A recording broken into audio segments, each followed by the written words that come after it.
Welcome back to the EZAg Podcast, where innovative farming meets practical solutions. I'm your host, Matt Long, and today we're joined by Jackson Lewis, and we're going to be digging in to what the max yield system is.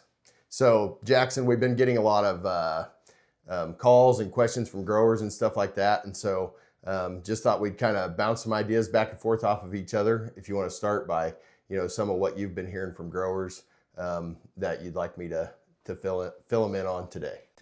Yeah, so I guess if we look at it as a general overview, the first thing would be, how would you explain the max yield system in kind of like a simple terms to try to just give a base overview of it?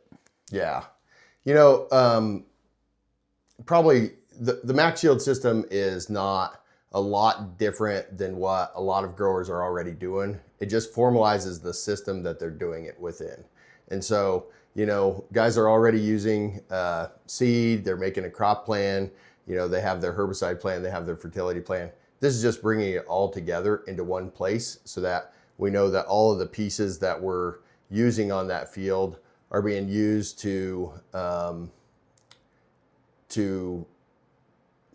all the pieces that were being used on that field are being used to increase yield and not just to overcome some obstacle.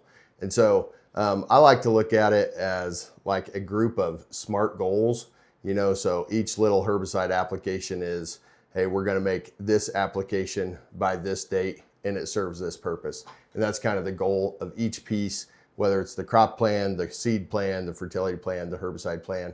It's just a bunch of little SMART goals that when you bring them together, help you create maximum yield. Okay. And then what kind of brought you to making this? Like, what problems were you seeing out in the field or with growers that they were struggling with to kind of help you create this whole system? Yeah, I think the biggest thing that growers struggle with is this mentality that, well, I'll kind of figure it out when I get there. And when I get there, a lot of times what you find out is there's, different suppliers that have different opinions. And so you have this competing, kind of mentality of the people that you're working with. And that brings a lot of confusion. And so when you have a lot of confusion, then you have a grower that's kind of using a shoot from the hip mentality. When you use a shoot from the hip mentality, you don't necessarily make the best decision for that field. And so the max yield system, we look at making all of those decisions long before planting, long before spraying, so that when we get to the field, we're comfortable with where we are and we've already gathered that information, sorted through it, and made the best decision possible. Okay. And then I guess if a lot of guys, they already feel like they're doing, everything they can or the best they can, what kind of makes this different than just business as usual, I guess would be a good way to put it? Yeah, I think that's a good question. What makes this different than business as usual? Most guys, and I would say almost everybody that we work with, they already are doing everything they know how to do on their own. And so what makes this different than business as usual is we really come in, we join that farmer as a consultant on their farm, not just their seed supplier, not just their fertilizer supplier, but try to consult with them every step along the way. And some of those things are not products that we sell. They're more processes that can be used on the farm. And so when we look at like yield, we like to look at it as a bushels per thousand plants. And in that regard, bushels per thousand, what can we do with every seed that we put in the ground to improve its ability to produce more corn? And so that's something that it's not an extra thing that they purchase. It's just an extra thing that they focus on to help increase that yield. Okay. And then I know as we go through the plan, we take a field by field approach. Why is that important instead of just looking at every acre as one whole farm or something? You split them up by fields like that. Yeah. The biggest thing looking at a field by field approach is because, no two fields are the same. We might have very similar conditions across a large area of our farm, say, hey, all of this is wheat stubble, it's all going to corn, but let's look at the things within those fields that are different. So does one field have average soil pH and another one have high pH? If they do, we're going to manage that differently from a seed selection standpoint, from a fertility standpoint, and also we're probably going to see a different spectrum of weeds on those two fields. And so we might use a different herbicide based on that. And so when we look at it field by field, we can really dial in the management that creates the maximum yield on that field and not just the maximum yield across the whole farm. Okay. And then I know we're trying to always get better yields throughout this, but what else does the max yield system do in terms of maybe helping manage risk, or if there's any other things that play into that as well? Yeah, so I think when you look at the max yield system as a whole, a lot of these things growers are already doing. But some of the things that we're trying to dial them into is like the top 5 factors to produce a top crop. And so we look at soil conditions at planting time as being the most important factor to growing that maximum yield. The second one there is seed placement, whether we're getting that seed evenly placed in the ground, whether we're getting it evenly spaced with our planter. All those things matter in terms of the number of bushels per 1,000 plants that we can achieve. The third one is seed quality. That's kind of our job here at Axis Seed. We're really proud of the seed quality that we have in the bag that we produce and bring to the growers. And so hide seed quality from a warm germ and cold germ standpoint is something that we want to use on every farm to increase that stand, get that more even, more uniform stand, and create the highest yield. The fourth one is putting the right variety in the right field. And that's something that throughout the max yield system, we kind of dial in the hybrid portfolio for the whole farm. And then we look at which individual hybrid needs to be placed on each field based on soil conditions in that field, based on the end use, and many other things that help us determine what the right hybrid in the right field is. And the last one's post-planting management. And so the max yield system really brings together a lot of decision making ahead of time of what post-planting management might look like. But then it's going out to the field, scouting those fields in season, and making sure that those management decisions that we made early still make sense when we get there. Okay. And then, so I guess before even all that happens, when a grower does decide they want to commit to the max yield system, before you even get to the planting, I mean, what happens before all that? What leads up to that before you get to the planter, before harvest, any of that stuff? Yeah. So the first thing when you commit to the max yield system is to think about, is this something that you want to initiate on your whole farm at one time? Which is a great decision because it can help you make all those decisions ahead of time and really reduce the amount of stress that you're under in season. But if it's not something that you want to do on your whole farm right up front, it's, what fields in specific do you want to do it on? Because the max yield system is a field specific system. And so we have to know what fields we're working with in order to start making help you make all the other decisions along the way. Earlier in this, we talked about bushels per 1,000 plants. You've mentioned that a few times. What is that and why is it valuable? Yeah, so bushels per 1,000 plants is really the metric to measure the productivity of the hybrid versus the productivity of the acre. So when we look at bushels per acre, we're saying, well, this acre ground or this field on average yielded 127 bushels per acre. And that's great.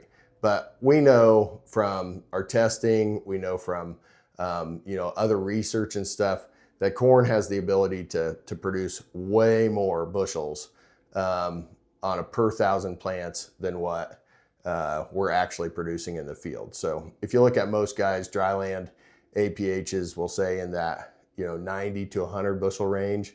If they're planting 15,000 plants, that's 6 to 7 bushels per 1,000. And we know that the ability of the seed is to produce way more than that.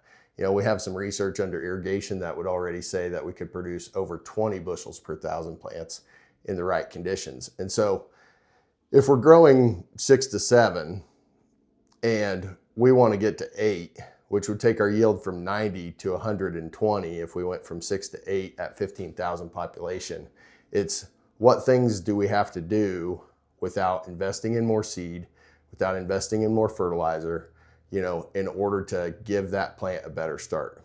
And a lot of guys want to say, well, all that's just determined by the weather. And don't get me wrong, on dry land, Western Kansas, a lot of that is determined by how much rainfall we get and how hot it gets in the summer. But there are still things that we can do that influence that bushels per 1,000 outcome, that when the amount of rain and the heat line up, we get that highest yield. And that's what we're trying to do, is every year do a better job in that field so that when the conditions are right, our highest yield is significantly higher than we even planned. With all the technology that's been put into farming, what's some harvest data that you're taking year by year that's kind of helped you eliminate the guesswork and helped kind of bring this max yield system to life? Yeah, I mean, I like to go ride combines with growers and just see how the hybrids are producing in their fields. And one of the things I do when I'm in that combine is I'm always kind of looking at the next row over. So if we got a 12 row head, we're looking at the 13th row to see, in that field, how consistent is that stand? How consistent is the ear height? And that tells us a lot about how consistent our planter pass was. And so it's not really a harvest data point, but it's really the planter data that we're gathering. We can gather that at harvest time. The other thing is you can gather that information, when the corn's only 12 inches tall, we can go out there and do a net effective stand count evaluation or bushels per thousand evaluation at that point. And we can tell, plants that are 1 leaf collar behind or 2 leaf collar behind the average size in that field, they're going to produce less bushels than the ones that are the average size. And so we can go out early and make that evaluation. We can go out late, but we can really just see, how those hybrids are performing in the field, how our planter pass performed in the field. We can see all of that at harvest. Kind of getting to the end of my list of questions I got here for you. Is there anything else you think you need to add that I didn't get to, or any of that stuff? Yeah. I think one of the things I was thinking about the other day was, growers, they hear the max yield system, and we're always talking about the max yield system, and it sounds like something very intense and formal, and it's actually a pretty laid back system to be in. We have key metrics that we're going to look at along the way. We want to start with your field and the information that about your field, and then we're going to gather soil test data from that field, and then we're going to work with you along the way on your herbicide plans and your fertility plans and stuff like that. But it's not something that really takes a lot of time, but it is something that takes a lot of pressure off of the producer, because all the decisions are made far in advance. And then throughout the season, we just go confirm that our decisions still are accurate. And what I would tell you was, we're not going to be 100, we're not going to bat 1,000 anytime that we make all of our decisions up front. But we can build some things into the plan that allows the flexibility as we go to add or subtract a product or a pass to that field. That'll make a big difference at the end, both on yield and potentially on ROI.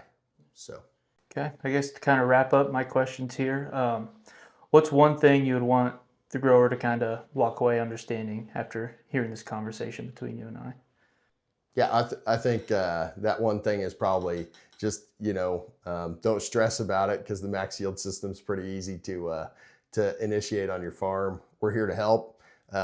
We only want to improve on the processes that you're already doing on your farm. And so, we're not asking you to move from A to Z in 1 year, but we're going to make small incremental changes over time that are going to impact that maximum yield at the end of the day. So thanks for joining us today on this episode of the EZAg Podcast. Until next time, remember, ag is easy when you tune in to the EZAg Podcast.